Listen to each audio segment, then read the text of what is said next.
Hello everyone, welcome back to our channel. So today in this tutorial I'm going to show you how to buy gems in Brawl Stars with gift card. So let's get into the video. So open up your Brawl Stars. So open up Brawl Stars, and then when you get to this menu page here, so what you're going to do when you get to the menu page, go to your shop option. When you get to your shop option, then choose the gems that you want to buy.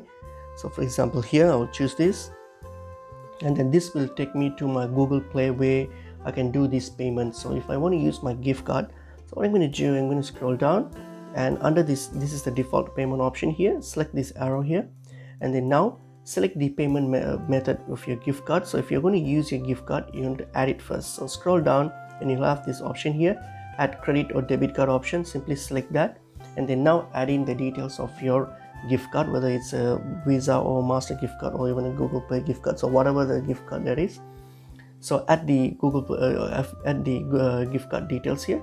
So once you've added the gift card details here, then all you have to do is hit on save, and then select this as the payment method, and then you can go back here, and then all you have to do is your gift card will have been selected as the payment method. Hit on this buy option, and that's pretty much it. Hope this video was helpful. I'll see you in another video. Thank you.